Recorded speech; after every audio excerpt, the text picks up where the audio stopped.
নাম রূপালী। খাবার হিসেবে খান চা, বিস্কুট, দুধ, কলা সহ নানা ফলমূল। তার জীবনটা মানুষের সঙ্গে মিশে গেলেও রূপালী আসলে মানুষ নয়, জঙ্গলের বিরল জাতের প্রাণী বেজি। পরিশ্রম, ভালোবাসা আর অনুভূতির মাধ্যমে জঙ্গলের এই বেজিকে পোষ মানিয়ে তুলেছেন চা দোকানি শুক্কুর আলী। এ নিয়ে এলাকায় চাঞ্চল্য তৈরি হয়েছে। বেজির নাম রাখছে রূপালী। খুব সুন্দর একটা জিনিস, ডাকলেই আসে, খাবার দিলে খায়। এরা তো খুব উপকারী জন্তু। তেলা পোকা নষ্ট করে, ইঁদুর এগুলো খেয়ে ধ্বংস করে।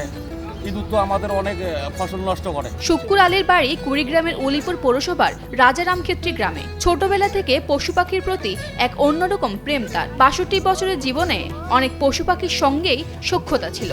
এবার যোগ হয়েছে জঙ্গলের বেজি। ৯৪ সাল থেকে আমি আগে প্রথম উড়ান দেওয়া পাখিকে হাতে খাওয়াই। গত থেকে এন্দুর বাইর হচ্ছে, এই এন্দুরকে ডাকি ও উনিও হাতে খাচ্ছি। আমার বহুদিন থেকে একটা সাধনা, বাবা আমার এই বেজি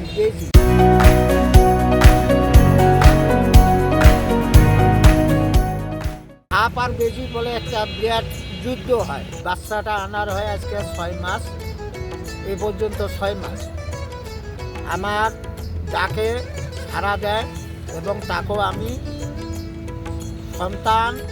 সন্তানের মতো লালন পালন করে এবং দুধ কলা খাওয়াই। এলাকাবাসী জানান শুক্কুর আলী একজন পশুপ্রেমী। শুধু বেজি নয়, এর আগে তিনি জঙ্গলের ইঁদুরকেও পোষ মানিয়েছিলেন। বিভিন্ন পাখিকে খাবারও খাওয়াতেন।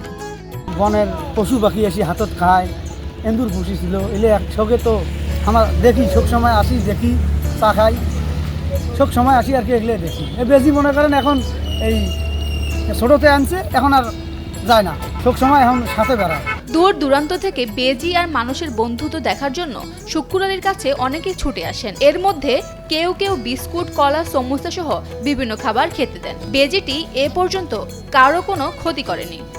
কুড়িগ্রাম থেকে রকুনুজ্জামানের পাঠানো তথ্যচিত্রে ডেস্ক রিপোর্ট, ফারজানা আমিন, কালের কণ্ঠ।